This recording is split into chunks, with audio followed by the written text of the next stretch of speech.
যে তোমরা কুরবানির পশুর সঙ্গে ভালো আচরণ করো।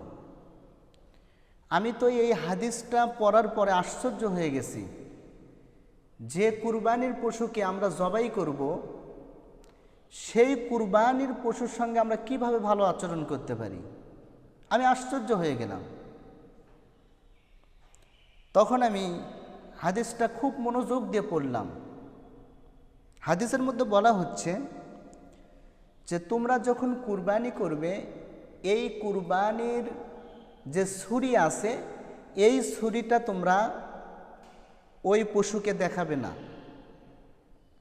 এই ছুরিটা তোমরা লুকিয়ে রাখবে এবং কুরবানি করার আগে তোমরা এই ছুরিটাকে ভালোভাবে ধার দিবে। তারপর কি করতে হবে?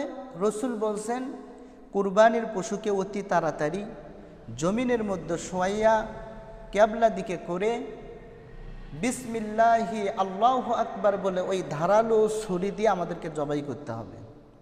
যদি আমরা আমাদের এই ধারালো ছুরি দিয়ে জবাই করতে পারি অতি তাড়াতাড়ি, তাহলে পশুর কষ্ট কম হবে। এই কথাটাই রসুল বললেন যে তোমরা পশুর সঙ্গে ভালো আচরণ করবে, পশু যেন কষ্ট না পায়। আল্লাহ সুবহানাহু ওয়া তাআলা আমাদের সবাইকে এই আমলটুকু করার জন্য তৌফিক দান করুক, বলেন আমিন।